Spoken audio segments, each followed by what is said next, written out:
Le pharaon, en fait, qui a le plus embelli l'Égypte de temples est sans conteste celui qu'on connaît tous, et c'est peut-être aussi pour cette raison qu'on le connaît, c'est le roi Ramsès II. À Luxor, il ajoute une cour monumentale, 2 pylônes, il agrandit encore le temple de Karnak avec une vaste salle hypostyle constituée de 134 colonnes, faut imaginer ça, dont la travée centrale mesure 21 mètres, les bas-côtés 13 mètres. Il construit aussi le Ramséum et les temples d'Abou Simbel. Plus tard, Ramsès III va faire bâtir son temple funéraire à Médinet Abou, considéré comme le dernier des grands sanctuaires de l'Égypte indépendante. L'art plastique est tout entier, lui, mis au service du pouvoir. Les monuments s'ornent de peintures et de reliefs officiels qui proclament la gloire du pharaon. Les murs extérieurs des temples et des palais relatent les exploits guerriers de Séti Ier, Ramsès II et Ramsès III, notamment les campagnes en Syrie contre les Hittites.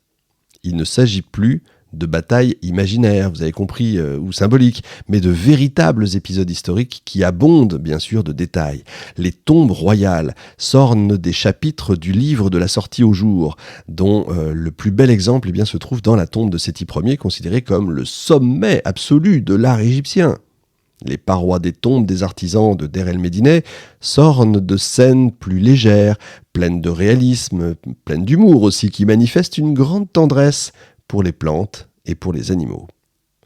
La dynastie Ramside marque, elle, l'apogée de l'artisanat, caractérisé par une grande variété de sujets, une abondance de motifs, un goût pour la nouveauté et même pour les expérimentations. En plus, le mobilier s'inspire de plus en plus de la vie quotidienne. Les maisons vont se parer de lits ouvragés, à pieds d'animaux, d'accoudoirs, de fauteuils en bois incrustés d'argent, ornés de scènes polychromes.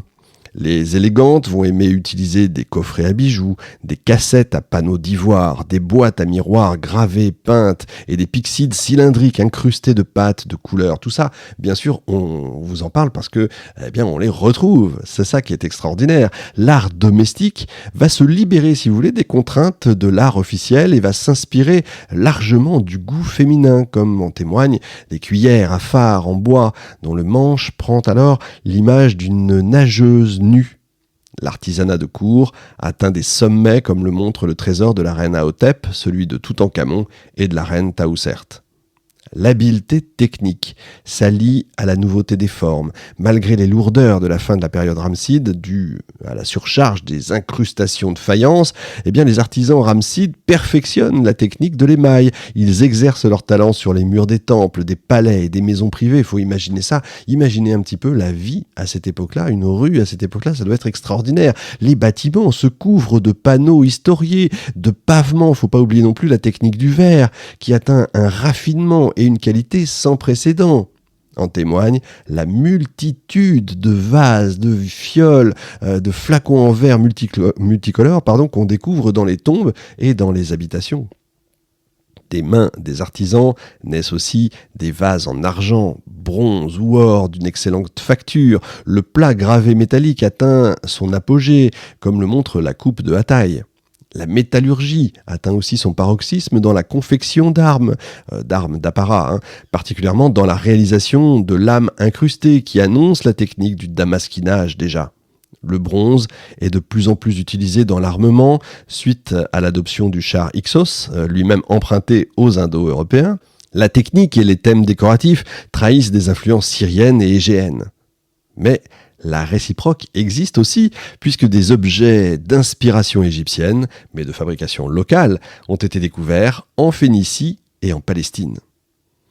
Un des traits politiques qui singularise la période Ramside est l'importance accordée par la monarchie aux notables de conditions modestes, les artisans royaux, les soldats et les petits administrateurs.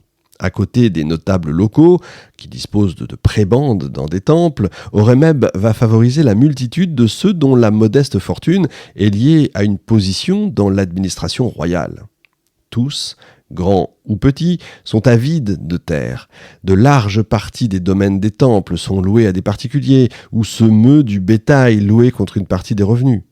Ils sont supervisés par des agents de l'administration royale ou sacerdotale qui maîtrisent l'écrit et la comptabilité. Les petits indépendants, qui louent les parcelles du domaine du temple, eh bien, ont l'obligation de l'exploiter et d'en reverser les produits à l'institution religieuse. En échange, ils reçoivent en salaire une partie des récoltes. Mais ils présentent aussi des proies faciles pour les agents royaux, plus ou moins malhonnêtes, qui tentent de s'approprier leurs biens. Horemheb publie donc un décret visant à prémunir la population des abus de l'administration royale et à protéger les intérêts des particuliers. Pourquoi j'insiste là-dessus ? C'est parce qu'évidemment, quand il existe un décret qui vise à prémunir ou à interdire, ça nous montre évidemment ce qui se passe sur le terrain en vrai. C'est intéressant. D'abord, les bateaux des particuliers ne peuvent être réquisitionnés que par les agents royaux, suivant un ordre hiérarchique bien précis entre les différents services. Ensuite, la réquisition des serviteurs des particuliers sont sévèrement encadrées et doivent être suivies du versement d'indemnités aux propriétaires des serviteurs. Aux soldats louant du bétail à des particuliers qui se permettent de réclamer les peaux des animaux décédés, eh bien le roi rappelle que seul le vizir est habilité à effectuer cette collecte. En plus, la collecte de fourrage par les agents royaux concerne uniquement les terres royales et pas les terres privées. Là encore, on voit ce qui devait se passer sur le terrain. Et par ce décret, eh bien, la couronne ménage en gros la classe moyenne agricole qui prospère à l'ombre des temples. Dans un autre texte, le pharaon interdit aux responsables des ports de prélever une quelconque taxe sur les bateaux qui accostent. Là encore, on se doute de ce qui se passe. Ce décret a pour but de protéger, une fois encore, les intérêts des marchands et des agriculteurs qui se servent des quais pour acheminer leurs différentes récoltes issues de leurs champs répartis dans une même région vers leurs greniers. Et vous avez de nombreux étrangers qui font carrière au sein de l'État égyptien. L'armée emploie même plusieurs contingents de soldats nubiens, libyens et même asiatiques. Quant aux Sardanes, les Sardes, ils constituent une partie de la garde royale de Ramsès II.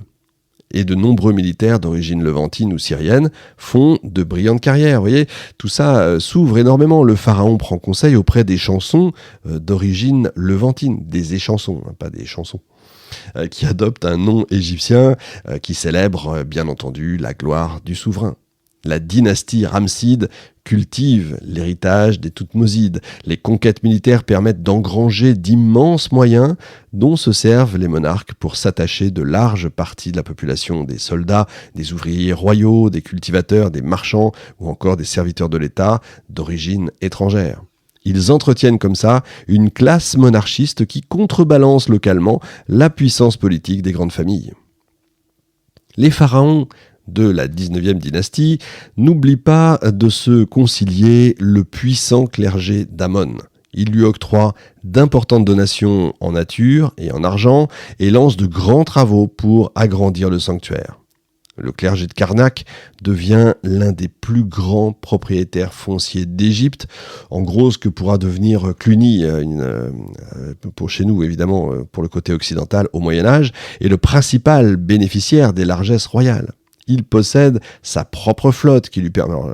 Cluny n'avait pas de flotte, qui lui permet d'acheminer le grain produit sur les parcelles de ses domaines agricoles jusqu'à Memphis. Le temple emploie une foule de serviteurs, de familles clientes et de notables aux charges héréditaires.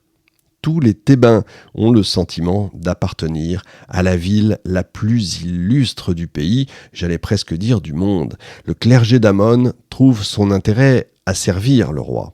En contrepartie, le roi nomme ses proches à la tête du temple en récompense des loyaux services.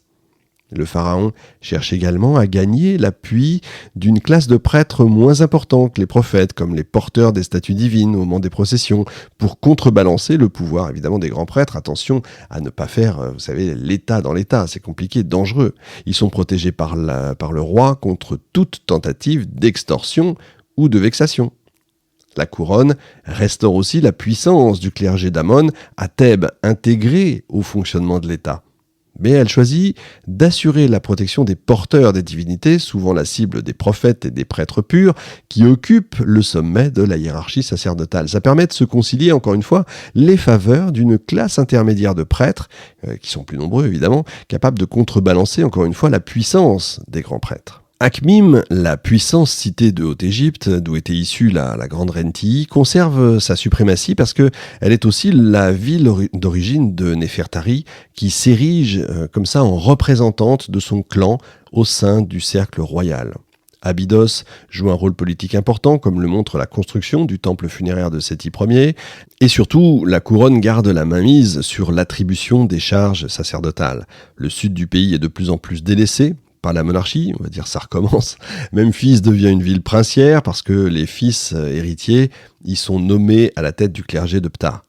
Il favorise le culte du taureau Apis, la manifestation du dieu, visible et vénéré par tous les membres de la classe moyenne, autre vivier, encore une fois, de fervent soutien pour la monarchie. Encore une fois, on cherche ce qu'on appelle le clientélisme. L'immense temple funéraire de Ramsès III emploie 65 000 travailleurs exploitant des terres agricoles et des troupeaux. Les rendements permettent d'entretenir un clergé de 150 membres dirigé par les hauts dignitaires royaux. Il constitue le principal centre administratif de la Haute et de la Moyenne Égypte. Sa fonction première est de ravitailler et de payer les salaires dans les organismes royaux de la région. Pour alléger la gestion des possessions royales dans le sud, la monarchie les cède au temple d'Amon. Ça lui permet d'exploiter de manière indirecte des terres qui se trouvent à plusieurs centaines de kilomètres de la capitale.